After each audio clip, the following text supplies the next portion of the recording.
Alléluia.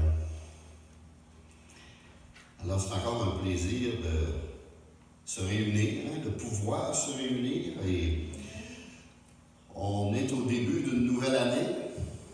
Il va falloir s'accoutumer à écrire 2021. Il y en a qui ne pensaient pas qu'on allait se rendre en 2000, puis on est rendu en 2021. Pas bien. Alors, on peut dire qu'une nouvelle année vient de débuter. Et nous l'avons terminée avec des masques au visage. Et nous débutons 2021 encore avec des masques au visage. Mais que notre prière soit exaucée, que le Seigneur nous débarrasse de cela. Et malgré ça, continuons tous ensemble à travailler pour l'avancement de l'Église. L'Église du Seigneur et non la nôtre. Faisons tout comme pour le Seigneur, les yeux fixés sur lui et sur lui seul. Amen. Merci pour votre persévérance et votre soutien, pour tous vos efforts et le bon travail que vous avez fourni au cours de 2020. Et toutes les prières qui sont très utiles. Sans la prière, il n'y a pas d'essence et ça n'avance pas. Alors, sa récompense va être juste.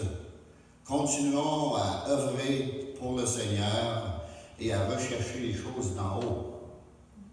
Non celles qui sont sur la terre, car elles sont fragiles et périssables, nous dit la parole de Dieu. Et nous en avons la preuve sous les yeux. Nous devons mettre tout notre cœur dans les vraies valeurs, celles qui vont durer éternellement. Ramassons-nous des trésors là-haut, des richesses là-haut que le Seigneur nous a dit. Et le Seigneur va être juste. Restons unis dans la foi et la charité. Et bonne année à tous et continuons à répandre autour de nous cet amour que le Seigneur a su, on pourrait dire, déposer dans nos cœurs par sa grâce. Toujours par sa grâce. Alors, vivons sagement le présent, en comptant sur la providence de Dieu, du Dieu vivant, et tout-puissant pour notre avenir. Tout est entre ses mains. Maintenant, allons à la parole de Dieu. On va ouvrir dans Luc, au chapitre 2, l'évangile de Luc, au chapitre 2.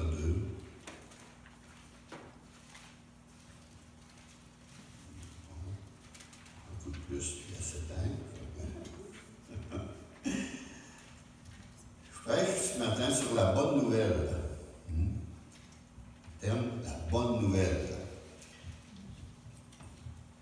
Et l'évangile de Luc au chapitre 2, verset 8, c'est les bergers de Bethléem. Il y avait dans cette même contrée des bergers qui passaient dans les champs les veilles de la nuit pour garder leurs troupeaux. Et voici un ange du Seigneur leur apparut, et la gloire du Seigneur resplendit autour d'eux. Ils furent saisis d'une grande frayeur. Mais l'ange leur dit: ne craignez point, car je vous annonce une bonne nouvelle, qui sera pour tout le peuple le sujet d'une grande joie. C'est aujourd'hui dans la ville de David, il vous est né un sauveur qui est le Christ, le Seigneur. Amen. Prions. Seigneur, peux-tu nous bénir par ta parole? Cette parole, Seigneur, c'est toi qui la rends vivante et puissante, tranchante, pénétrante, Seigneur. C'est ta parole, nom de Dieu. Et nous sommes que tes serviteurs et tes servantes. Nous sommes l'écho de ta voix, Seigneur. Tu parles au travers de nous, Seigneur. Nous lisons cette parole glorieuse et merveilleuse et nous en sommes bénis, Seigneur. Alors bénis tes enfants, tous ceux qui écoutent ce message ce matin, Seigneur, qu'ils soient bénis de ta part. Dans le nom de Jésus, je te prie, Père. Amen. Alors, qu'est-ce que l'Évangile? C'est la bonne nouvelle par excellence. Quel est ce grand sujet de joie? Ce grand sujet de joie, nous l'avons lu, la naissance d'un sauveur. Et c'est ça, il devait se réjouir de cela. Il vous est né un sauveur qui est le Christ, le Seigneur. Le Christ est le Messie. C'était vraiment, vraiment bien annoncé. Il attendait le Messie dans cette époque-là. Et là, il arrive et Dieu le révèle. Il ne révèle pas aux riches et aux puissants, il n'aurait rien voulu savoir de cela. Mais il le révèle aux pauvres bergers. Eux, ils ont cru à ce message-là. Mais pas n'importe quel sauveur. Dans Jean 4, 42, c'est l'histoire de cette femme qui était au puits de Jacob. Jésus s'est présenté à elle et lui a parlé, lui a annoncé le salut.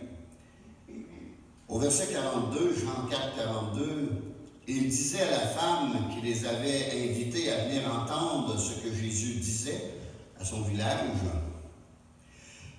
Et lorsqu'ils ont entendu Jésus, ils ont dit, ce n'est plus à cause de ce que tu as dit, son témoignage qu'il avait entendu, et Dieu lui avait révélé des choses secrètes sur son passé, sur sa vie aussi. Car nous l'avons entendu nous-mêmes, et nous savons qu'il est vraiment le sauveur du monde. Jésus avait cet esprit de conviction. Il était capable de convaincre ceux à qui il parlait. Bien entendu, ceux qui ont le cœur ouvert. Ceux qui ont le cœur ouvert pour l'Évangile. Ceux qui sont appelés. Il y a beaucoup d'appelés, peu d'élus. Alors, nous savons qu'il est vraiment le sauveur du monde, un monde perdu. Un monde perdu. Perdu à cause du péché. Et dans 1 Jean 4, 10, cet amour consiste non pas en ce que nous avons aimé Dieu, parce que des fois, si on a entendu parler de Dieu dans certains foyers, on peut grandir avec une certaine crainte de Dieu, une certaine connaissance, mais s'il n'y a pas un mot de Dieu qui se dit dans des foyers, il y a juste Batman, Superman, ces super-hommes-là, les enfants vont grandir avec cette pensée-là. Ils vont croire que le monde est capable de tout vaincre pour les défendre. Et c'est faux. C'est l'illusion. C'est Jésus-Christ. Alors cet amour consiste non pas à ce que nous avons aimé Dieu, mais en ce qu'il nous a aimés et a envoyé son Fils comme victime expiatoire pour nos péchés. C'est sa raison de sa venue. Expier nos péchés. Il n'y en a pas d'autre.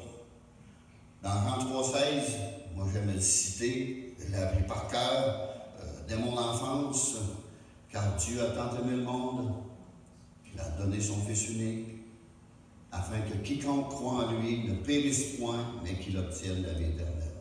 C'est un verset clé, c'est un verset de salut qu'on doit apprendre par cœur et qu'on doit dire au monde. Parce que ça explique la venue de Jésus, sa raison d'être, sa raison d'être venu ici, dans ce monde. Si on va dans 1 Jean, première épître de Jean, 1 Jean, chapitre 4, verset 13, pour ne pas tout lire, parce que tout est bon. Tout devrait être lu même. C'est pour ça qu'à la maison, des fois, on prend des notes, les versets, on réétudie la parole de Dieu. Alors, au verset 13, nous connaissons que nous demeurons en lui et qu'il demeure en nous en ce qu'il nous a donné de son esprit. L'esprit de Dieu dans mon esprit. Il semble à Christ, c'est une trinité vivante, corps, âme, esprit. On a été créés à l'image de Dieu, Père, Fils, Saint-Esprit, mais nous-mêmes, nous sommes une trinité vivante, corps, âme, esprit, Et l'Esprit de Dieu, dans mon esprit, va emmener la lumière pour comprendre l'Évangile. Il va faire de moi un enfant de Dieu. C'est simple. Un enfant peut le comprendre. Mais c'est pas juste de l'entendre, il faut le faire. Il faut l'inviter. Dire, Seigneur, viens dans mon esprit. Tu sais, on n'invite pas le diable à venir, on invite Jésus, le Créateur. Au verset 14, « Et nous avons vu et nous attestons que le Père a envoyé le Fils comme sauveur du monde. » Il l'attestait, il le certifiait, il en était convaincu, c'était leur message. Celui qui confessera que Jésus est le Fils de Dieu, Dieu demeure en lui et lui en Dieu. Amen. Jésus comme le Sauveur du monde. Comme le Sauveur du monde. Si on va dans Romains au chapitre 2, chapitre 1er, excusez. Romains, chapitre 1er. À partir du verset 1er, écoutez bien en tête de la lettre de Paul. Paul, serviteur de Jésus-Christ, appelé à être apôtre, mis à part pour annoncer l'évangile de Dieu. Ici, je vous ai dit qu'on parlait sur l'évangile. L'évangile de Dieu.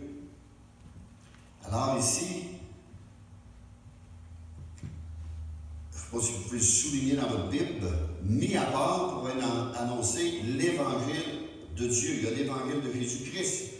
Et il y a la bonne nouvelle de la grâce. Il y a plusieurs noms, mais ça revient tous à l'évangile. L'évangile de Dieu. Pour ça que notre frère a dit que Dieu et Jésus font un. C'est la même personne.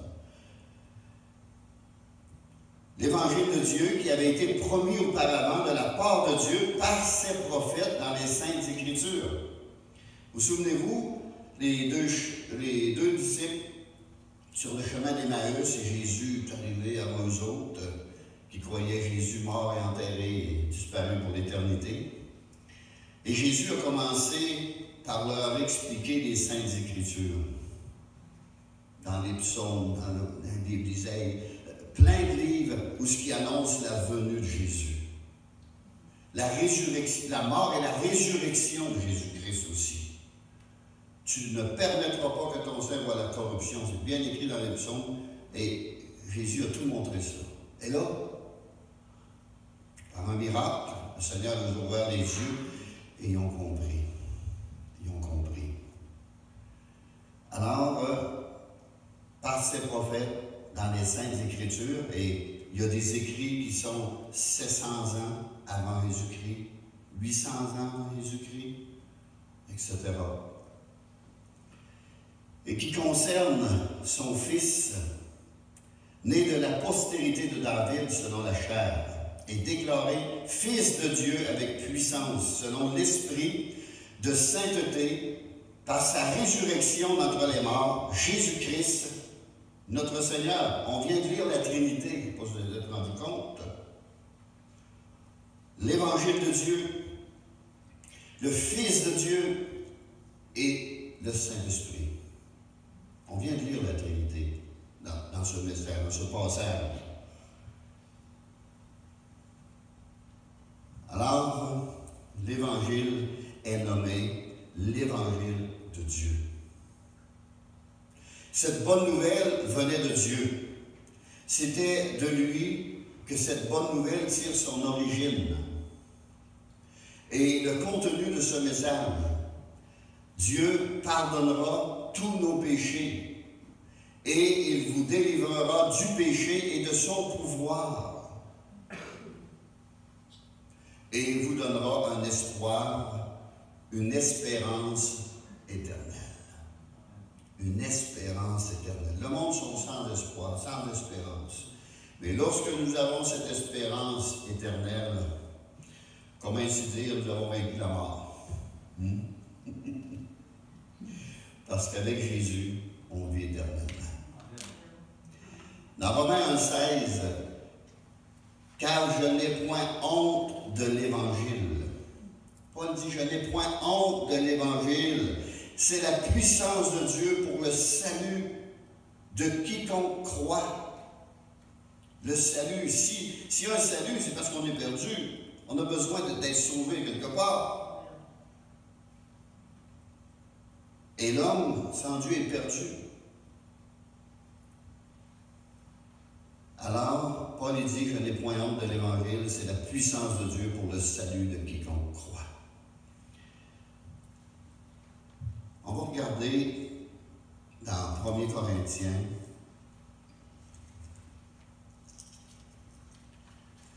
chapitre 15. C'est le chapitre de la résurrection. Paul a écrit ce chapitre pour prouver qu'il y a une résurrection des morts aussi, parce qu'il y en a qui pensaient qu'on mourrait et on restait dans la terre. Mais non, il y a une résurrection des morts aussi. Alors, 1 Corinthiens, chapitre 15, verset 1er. Je vous rappelle, frères, l'évangile que je vous ai annoncé. L'évangile que je vous ai annoncé, que vous avez reçu et dans lequel vous avez persévéré et par lequel vous êtes sauvés, si vous le retenez tel que je vous l'ai annoncé, autrement vous auriez cru en vain. Alors il faut continuer de croire, il faut persévérer dans ces enseignements, il faut persévérer dans cette voie-là, autrement vous auriez cru en vain. Est-ce que l'Évangile avait été prêché au Québec? D'une certaine façon. Pauvrement. Très pauvrement, laissez-moi vous dire. Parce que les gens s'en sont détournés. Ils s'en sont détournés puis vite à part de ça. Alors, c'était très pauvre. Je pourrais dire que la nouvelle naissance n'a jamais été prêchée au Québec. Naître de nouveau par l'Esprit de Dieu, ça n'a jamais été prêché. Ça a été fait par des rites, des rituels. L'évêque est venu, il a donné un soufflet, reçu le Saint-Esprit, on retourné chez nous. Il n'y a rien qui avait changé dans la vie de personne. Absolument rien. Mais lorsque l'Esprit de Dieu vient vraiment dans la personne, il y a une transformation, il y a un changement. Il devient un adorateur. Ça prend un blasphémateur et il devient un adorateur de Dieu. Je vous ai enseigné avant tout, comme je l'ai aussi reçu, que Christ est mort pour nos péchés selon les Écritures, et qu'il a été enseveli et qu'il est ressuscité le troisième jour selon les Écritures.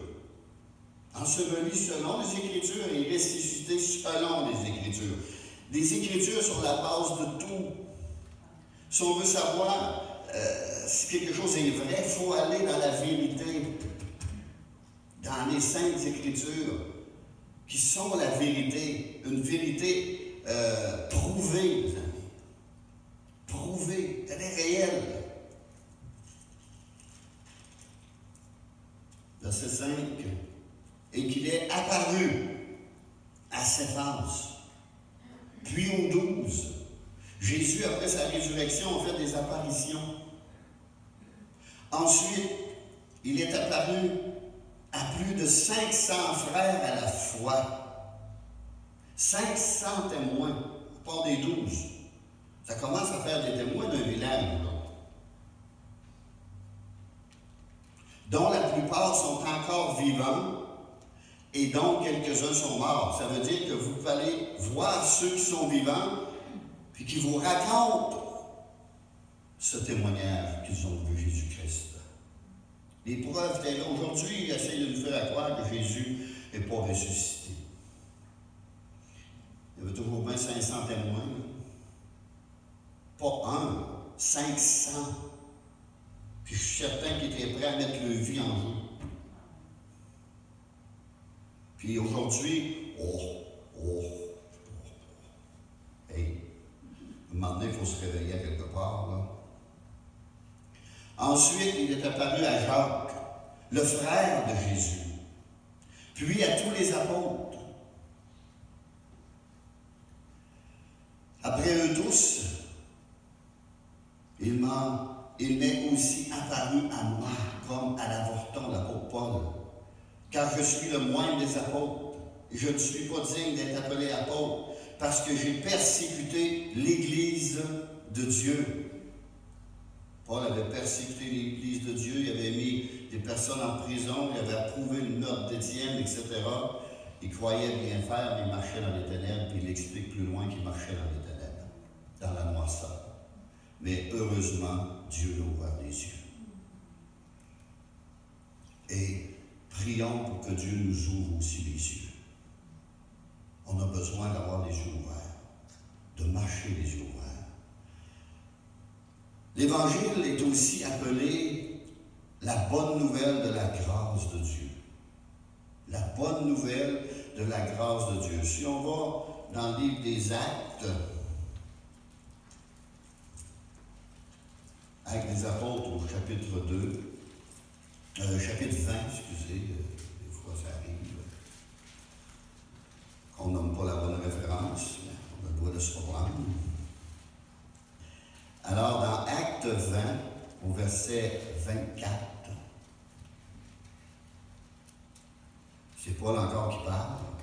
Mais je ne fais pour moi-même aucun cas de ma vie, comme si elle m'était précieuse, pourvu que j'accomplisse ma course avec joie. Et le ministère que j'ai reçu du Seigneur Jésus, d'annoncer la bonne nouvelle de la grâce de Dieu.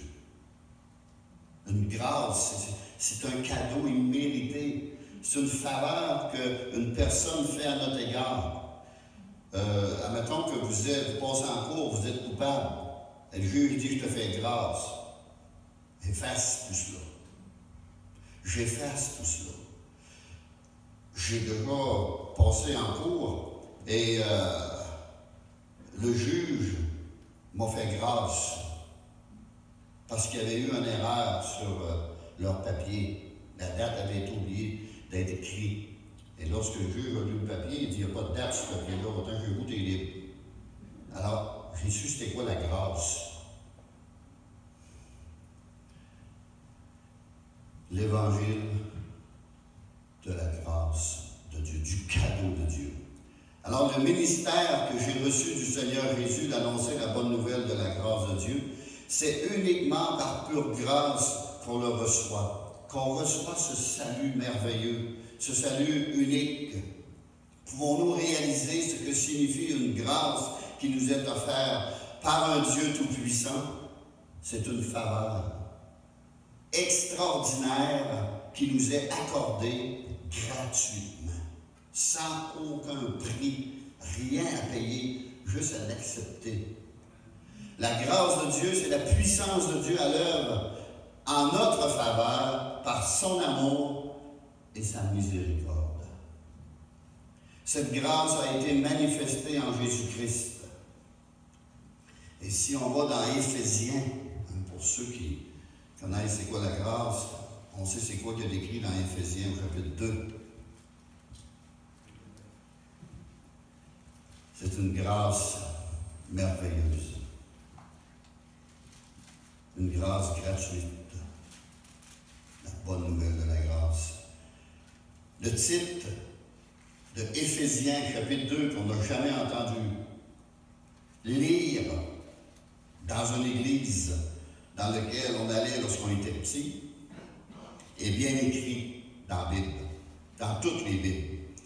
Et le titre du chapitre 2, c'est le salut par grâce. On s'est fait vendre le salut, là.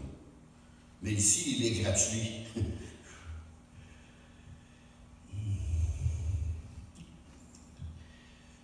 Elle va me mordre un doigt. Vous étiez morts par vos offenses et par vos péchés, dans lequel vous marchiez autrefois selon le train de ce monde. Le train de ce monde, c'est tout ce qui se passe autour de nous. C'est les idées, les pensées qui sont véhiculées. Selon le prince de la puissance de l'air. Le prince de la puissance de l'air. Et dans la Bible, un peu plus loin, c'est écrit, c'est Satan. De l'esprit qui agit maintenant dans les fils de la rébellion. Rébellion à la parole de Dieu. On ne veut rien savoir de ça. Mais Dieu n'est pas vrai. Dieu n'existe pas. C'est ça la rébellion. Nous tous aussi, nous étions de leur nombre. Et nous vivions autrefois selon les convoitises de notre chair, accomplissant les volontés de la chair et de nos pensées. Et nous étions par nature des enfants de colère comme les autres. On n'est pas venu au monde en état de péché, les amis, on n'était pas capable d'en faire. Mais on est venu au monde avec une nature pécheresse qu'on a héritée. Puis ça, s'il y a quelqu'un qui veut contredire ça, là, il n'a pas levé d'enfant. Parce que lorsque nous élevons des enfants, on s'aperçoit que la nature est pécheresse. Lorsque vous dites non à un enfant, là, la rébellion est tout de suite là. Puis si vous dites, aussitôt que vous défendez quelque chose, il y a une colère, une haine qui est là, puis il y a une rage en dedans, désobéissance. Mais Dieu qui est riche en miséricorde à cause du grand amour dont il nous a aimés, nous qui étions morts par nos offenses, nous a rendus à la vie avec Christ. C'est par grâce que vous êtes sauvés. Ils ont même pris le temps de l'encercler, entre des parenthèses dans le Bible. C'est par grâce que vous êtes sauvés. C'est une affaire que je n'avais jamais entendue de ma vie. J'ai été élevé d'une religion. Je n'avais jamais entendu. Mais je faisais tous les efforts possibles pour être sauvé. C'est pas ça que la Bible m'enseigne. Il nous a ressuscités ensemble et nous a fait asseoir ensemble dans les lieux célestes en Jésus-Christ, afin de montrer dans les siècles à venir l'infinie richesse de sa grâce par sa bonté envers nous en Jésus-Christ. Et le verset 8 est un verset très important, car c'est par la grâce que vous êtes sauvés. C'est par la grâce, par le moyen de la foi. Je n'ai qu'à croire. Et cela ne vient même pas de vous. C'est le don de Dieu. C'est le don de Dieu. Ça nous est donné, ça nous est offert. Car Dieu a tant aimé le monde qu'il a donné son Fils, afin que quiconque croit en lui ne périsse pas, mais qu'il obtienne la vie éternelle. Ce n'est point par les œuvres. Je ne commenterai pas ça. Ce n'est point par les œuvres, afin que personne ne se glorifie. Monsieur un tel a donné de temps, madame un tel a donné de temps. Son salut est assuré. Car nous sommes son ouvrage, ayant été créés en Jésus-Christ, par la nouvelle naissance, pour de bonnes œuvres. Là, les œuvres que je vais avoir fait, des bonnes, que Dieu a préparées d'avance pour nous, afin qu'on les pratique, là, je vais être récompensé pour cela, mais je ne peux pas acheter mon salut par ça. Je suis sauvé par grâce, c'est mérité, c'est un cadeau de Dieu, par la foi en la parole de Dieu, par la foi en les promesses de Dieu, par la foi en l'enseignement de la parole de Dieu, par la foi en Jésus-Christ. Je ne sais pas pourquoi au Québec, ils nous ont fait acheter ce livre-là. Mais ça, c'est facile à comprendre. La religion nous a enseigné que nous méritions notre salut par les œuvres. Par nos œuvres, et non par la foi, par nos œuvres. La Bible dit clairement, ce n'est point par les œuvres, car les bonnes œuvres sont incapables de produire le salut. Verset 8, c'est par grâce que vous êtes sauvés, par le moyen de la foi. Cela ne vient pas de vous, cela ne vient pas de vous, ce n'est pas les œuvres. C'est le don de Dieu. C'est gratuit. C'est donné. C'est gratuit. Troisièmement, c'est aussi, l'Évangile est aussi appelé l'Évangile de votre salut. L'Évangile de votre salut, dans Éphésiens, chapitre 1er, verset 13. En lui, vous aussi, après avoir entendu la parole de la vérité, il nous ramène toujours à l'Évangile. Il nous ramène toujours à la parole. Il nous ramène toujours à la Bible. Pas étonnant qu'on dit d'écouter ce livre-là. En lui, vous aussi, après avoir entendu la parole de la vérité, l'Évangile de votre salut, en lui, vous avez cru et vous avez été scellés du Saint-Esprit qui a été promis. C'est là que le Saint-Esprit vient. C'est pas par le soufflet, c'est en l'invitant dans notre cœur. Lequel est un gage de notre héritage pour la rédemption de ceux que Dieu s'est acquis à la louange de sa gloire. Le prix a été payé, tout est gratuit. En plus, on a le Saint-Esprit qui est un gage qui vient sur nous, qui confirme que nous sommes enfants de Dieu, qui confirme le pardon de Dieu, qui confirme la grâce de Dieu, qui confirme ce message. Merci Seigneur. Moi, j'ai cru. J'ai cru à cela. Et j'ai goûté à cela. Et merci Seigneur. Merci Seigneur. L'évangile de notre salut. L'évangile de notre salut. Sans l'évangile, on est perdu. Quelle bonne nouvelle pour notre âme. Quelle bonne nouvelle de savoir cela. Pourquoi ça nous a été caché? Excusez-moi, mais ça nous a été caché. Ces paroles-là nous ont été cachées dans la Bible. Et on a entré d'une religion dont le monde s'est révolté aujourd'hui, puis moi, j'aurais été un des premiers à me révolter. Mais je ne me révolterai pas contre la parole de Dieu. Parce qu'on avait juste à la prendre et la vérifier. C'est ce que mon père a fait. Il s'est fait persécuter. Il s'est fait chanter des bêtises. Il s'est fait défendre d'en parler. Parce qu'il était conseiller, puis démarquillé. Puis lui, il était dans l'église, puis il a pris la Bible qu'il y avait là, puis il l'a ouvert, puis il a lu des passages comme ça. Il a dit, expliquez-moi ça. Nous, on enseigne la religion catholique romaine. Les Romains, ils ont crucifié Jésus-Christ aussi. N'oublions-les pas. Alors, quelque chose qui peut nous secourir de nos propres besoins et qui peut susciter dans notre cœur un service rempli de foi, de reconnaissance et d'action de grâce. Allons lire encore dans Jacques, l'évangile de Jacques.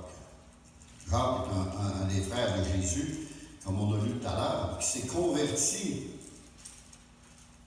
après la résurrection de Jésus-Christ.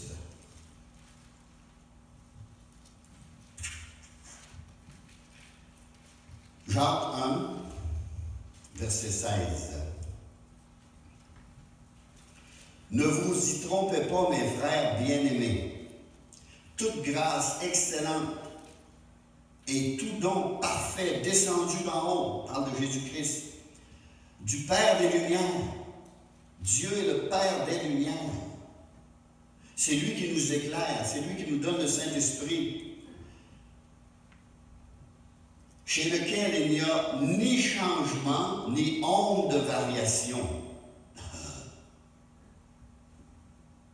C'est écrit dans la Bible que les religions d'hommes changent, qui vont changer. Moi, depuis mon enfance,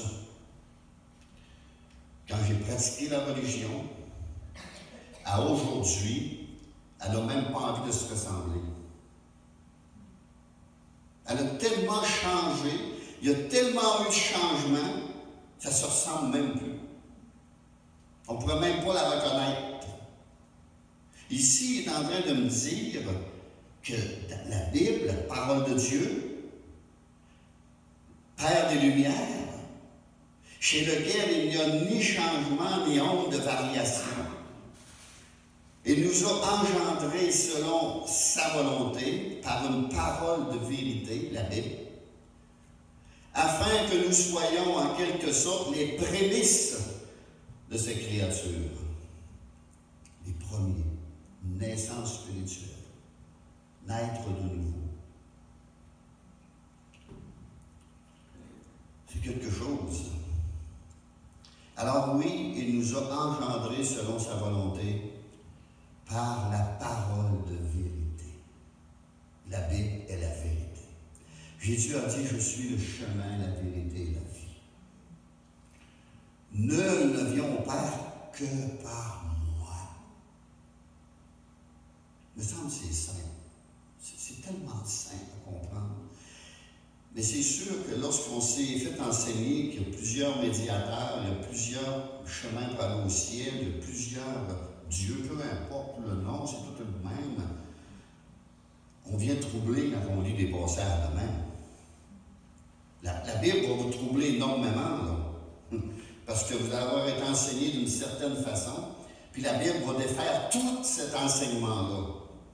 Alors, qui dit vrai? Vous pouvez vous anéantir dans l'homme ou en Dieu.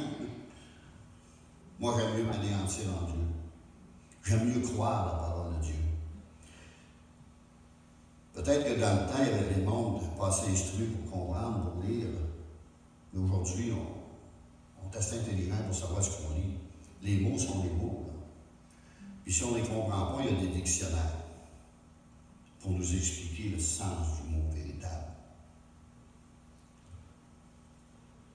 Je me souviens, lorsque mon père s'est présenté à l'église catholique, il a ouvert la Bible, il a lu les frères et les sœurs de Jésus, curé, scandalisé. Non. Dans ce temps-là, c'était des cousins et des cousines. Le degré de parenté n'existait pas. Il faut que ça être ignorant parce que le degré de parenté a été donné dans l'Ancien Testament, dans Lévitique.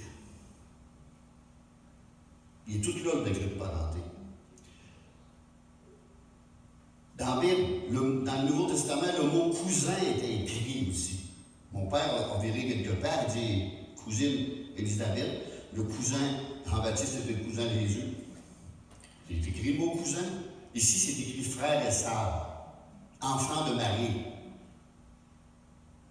C'est bien que, oui, Jésus était conçu par le Saint-Esprit. C'est pour ça qu'il n'a pas péché aussi. Mais Marie, c'est mariée avec Joseph. Puis avoir des enfants, c'était juste normal. Elle était capable de l'avoir avec Jésus. Mais ils nous disent encore comme si elle serait restée vierge. Puis Jacques est un des frères de Jésus. Il y avait au moins 4 frères à part de ses sœurs. Et là, c'était terrible, ça. Mon père a lu ça, là, c'était terrible. Ça, c'était une Bible protestante. Je ne pouvais pas dire que c'était une Bible protestante, c'était écrit dans elle qu'il y avait là dans l'Église. Jean 14, 6. Où c'est écrit que Jésus est le chemin, la vérité et la vie. Oui, grâce soit rendue à Dieu pour des nouvelles si réjouissantes. Moi, je me réjouis quand je lis la Bible. Je me réjouis parce que c'est plein de choses merveilleuses par rapport à mon salut, par rapport à la vie éternelle, par rapport à la vie après la mort. Et tout est écrit, tout est là, et avec preuve évidente.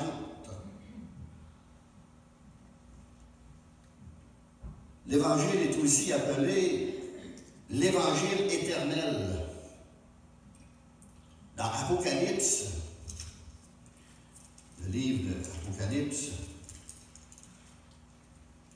chapitre 14, verset 6, je vis un autre ange qui volait par le milieu du ciel, ayant un évangile éternel, pour l'annoncer aux habitants de la terre, de toute nation, de toute tribu, de toute langue et de tout peuple. Il disait d'une voix haute, une voix forte, « Craignez Dieu et donnez-lui gloire, car l'heure de son jugement est venue, et adorez celui qui a fait le ciel et la terre et la mer et les sources d'eau. » C'est lui qu'il faut adorer. Le Dieu créateur. Oh Dieu. Ça n'existe pas que Dieu ait créé. C'est impossible.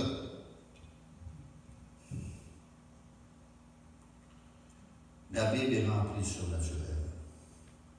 C'est un Dieu tout-puissant qu'on a. C'est un Dieu créateur que nous sommes. Alors, il avait un évangile éternel pour l'annoncer aux habitants de la terre, à toutes les nations, toutes les tribus, toutes les langues, tous les peuples. L'évangile est la bonne nouvelle de tous les âges. Et il ne perd pas sa fraîcheur. Il ne perd pas sa saveur. Il est toujours actuel et d'actualité, avec les temps de la fin plus que jamais, parce qu'on est averti de tout cela. Cet évangile devient de plus en plus précieux pour tous les croyants. Dans Matthieu 24, 14, cette bonne nouvelle du royaume de Dieu, cette bonne nouvelle du royaume de Dieu, l'évangile, c'est la bonne nouvelle du royaume de Dieu, sera prêché dans le monde entier pour servir de témoignage à toutes les nations. Alors viendra la fin, dit la parole de Dieu. Mais l'évangile va être prêché. Est-ce que l'évangile est prêché aujourd'hui dans le monde entier? Vouloir nier ça, là. On ne peut pas nier ça, là. Allez sur Internet, tous les pays en parlent. L'évangile est annoncé à la grandeur de la terre, comme elle n'a jamais été annoncée. La parole de Dieu est vraie. Et dernièrement, l'évangile est aussi appelé l'évangile de la gloire de Christ. L'évangile de la gloire de Christ. Si on va dans 2 Corinthiens,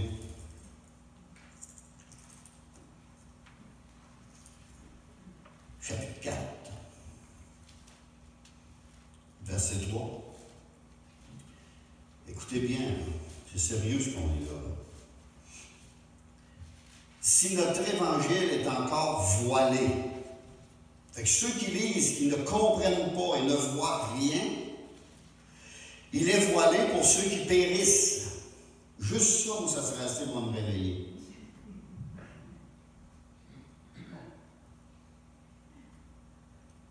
Je serais gêné de dire, je lis et je ne comprends rien.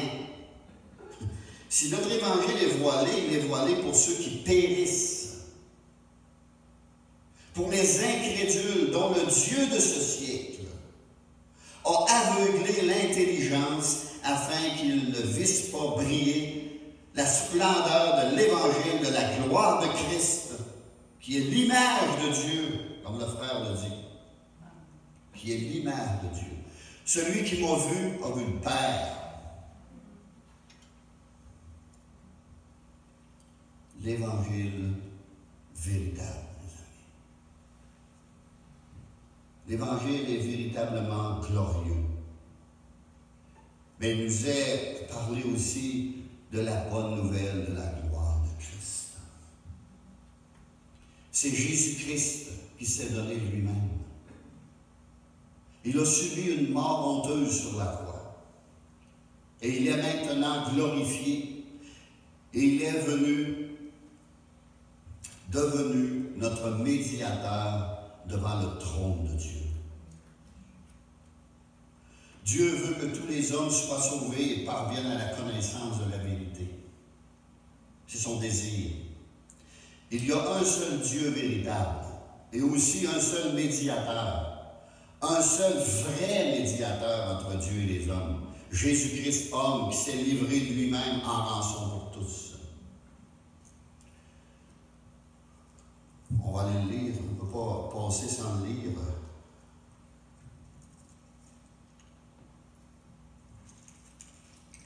1er Timothée. 1er Timothée.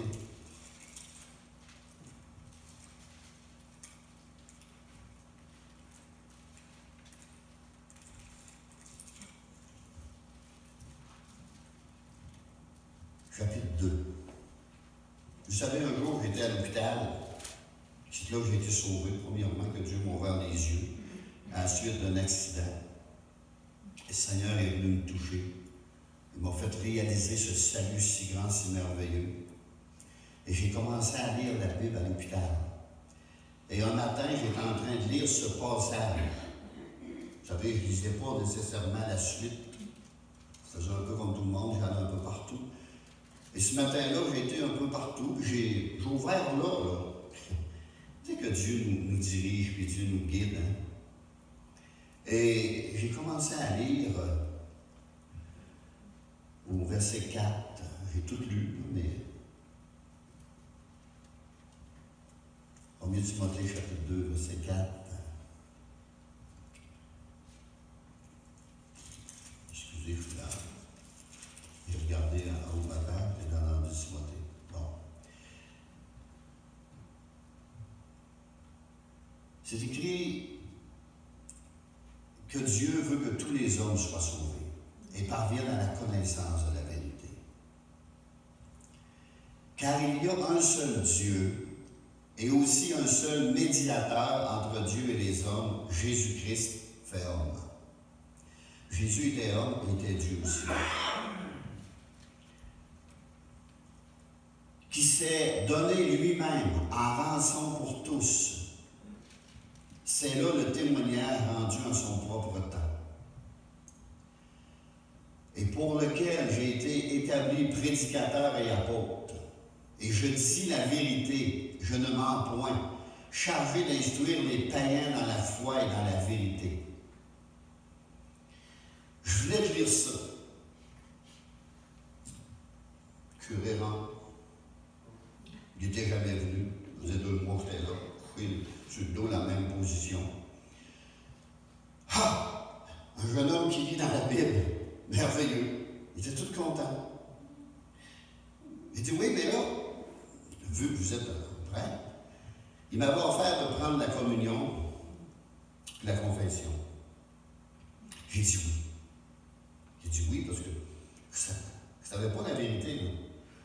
Mais j'ai dit avant, j'aimerais que tu m'expliques un passage que je ne comprends pas dans la Bible. Puis j'ai lu ce passage-là. Aucun médiateur entre Dieu et les hommes, juste Jésus-Christ.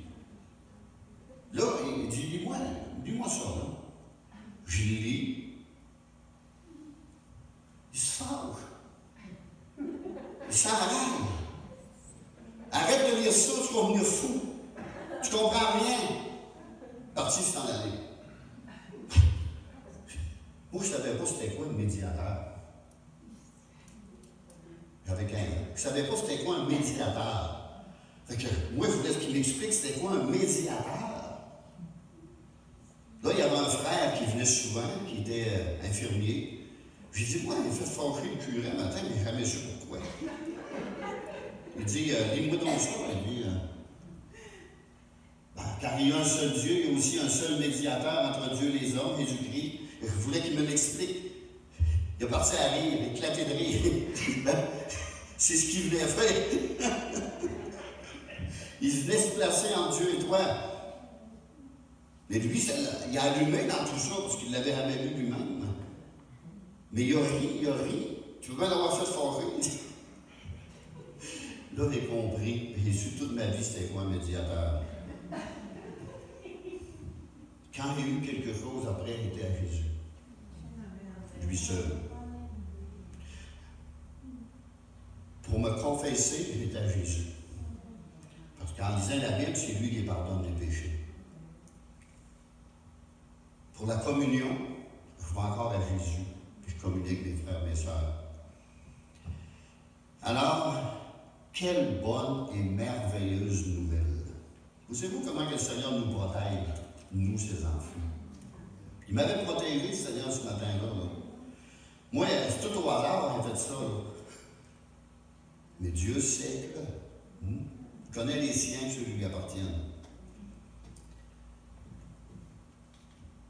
Jésus est actuellement élevé au-dessus de tout autre nom qui se puisse nommer sur cette terre et dans les cieux et dans la mer. Acte 4.12. Il n'y a de salut en aucun autre, car il n'y a sous le ciel aucun autre nom qui a été donné parmi les hommes, par lequel nous devions être sauvés. Il n'y en a pas d'autre. Je ne sais pas pourquoi il y en a tant. C'est même dans toutes les Bibles. Toutes les Bibles, il n'y en a pas d'autres. On peut bien être mêlé des fois. Hein? Les gens peuvent bien être mêlés. Si vous voulez vous démêler, c'est simple. Lisez la Bible. Elle va vous démêler comme il faut. Même si c'est juste par curiosité, elle a le pouvoir de nous convaincre. Dans Philippiens 2, Philippiens chapitre 2, verset 8, il s'est humilié lui-même, se rendant, obéissant jusqu'à la mort, même jusqu'à la mort de la croix. C'est pourquoi aussi Dieu l'a souverainement élevé et lui a donné le nom qui est au-dessus de tout nom. Pas au-dessous, au-dessus de tout nom. Afin qu'au nom de Jésus, tout genou fléchisse dans les cieux, sur la terre et sur la mer. Et que toute langue confesse que Jésus-Christ est Seigneur à la gloire de Dieu le Père. C'est une autre affaire que j'avais vraiment entendu dire de ma vie dans l'Église. Ils ne peuvent pas lire ça. Ça contredit tout l'enseignement qui nous est apporté. Ils ne peuvent pas lire ça. Impossible. Mais c'est bien écrit que la Bible ne change pas, et que les religions changent. Colossiens. Termine bientôt. Chapitre 1er. Colossiens, chapitre 1er, c'est juste quelque part ce qu'on vient de lire. Verset 12. Rendez grâce au Père qui vous a rendu capable d'avoir part à l'héritage des saints dans la lumière, qui nous a délivrés de la puissance des ténèbres, de la noirceur, et nous a transportés dans le royaume du Fils de son amour, en qui nous avons la rédemption, la rémission des péchés. Il est l'image du Dieu invisible, le premier-né de toute la création. Parle de Jésus. Car en lui ont été créées toutes les choses qui sont dans les cieux et sur la terre, les visibles et les invisibles, trône, dignité, domination, autorité. Tout a été créé par lui et pour lui. Il est avant toute chose et toute chose subsiste en lui. Il est la tête du corps de l'Église. Il est le commencement, le premier-né d'entre les morts, afin d'être en tout le premier.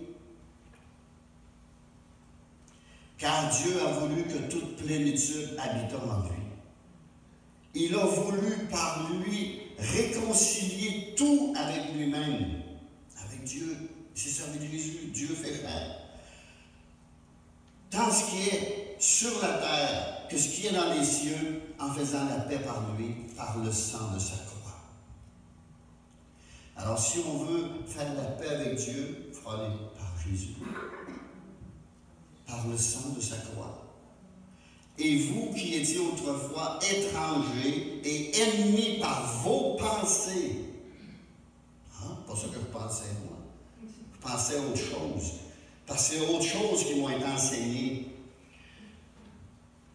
Vous qui étiez autrefois étrangers et ennemis par vos pensées, par vos mauvaises œuvres, il vous a maintenant réconciliés par sa mort dans le corps de sa chair, pour vous faire pareil devant lui, saint, irrépréhensible et sans reproche.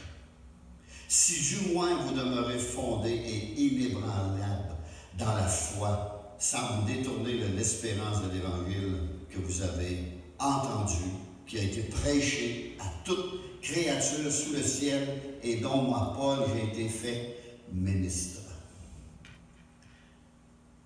Quel évangile, quel glorieux message, quelle espérance, quel privilège nous avons de lire cette parole. On ne fait pas seulement la lire, on la vit. On la vit. Alors ne passez pas à côté de cet évangile. L'évangile, c'est la bonne nouvelle que Dieu a communiquée à l'être humain, à l'homme. Ne gâchez pas votre éternité et ne faites-vous-la surtout pas voler par la religion. Parce que quand Jésus est venu, là, souvenez-vous que c'est les religieux qui l'ont crucifié. Ils ne voulaient rien savoir de lui. Puis, en 2021, ils veulent encore rien savoir de Jésus-Christ. La religion ne veut rien savoir de Jésus-Christ. Ils l'ont tassé. Ils en ont mis d'autres à la place. Mais la parole de Dieu va rester la parole de Dieu. Amen. Que Dieu vous bénisse. Saluez-vous les uns les autres. François, vous amenez un chant.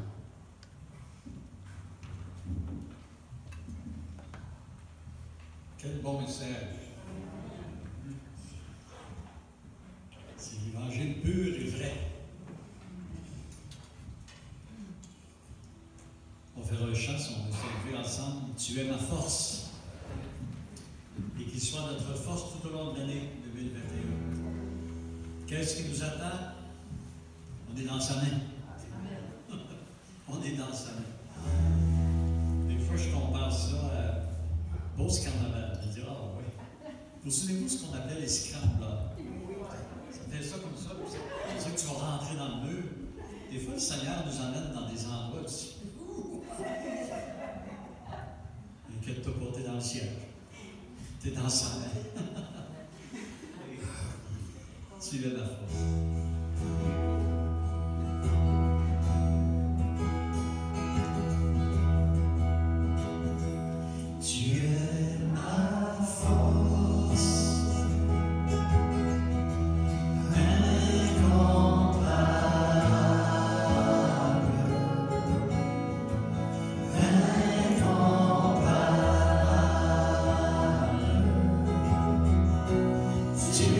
Tu viens à moi.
Merci pour la force que tu nous donnes. Merci Seigneur. Puisez chaque jour votre force en lui en lisant la parole de Dieu. Bonne semaine à chacune et à chacun de vous. Et les prières, on se voit mardi. Bonne semaine.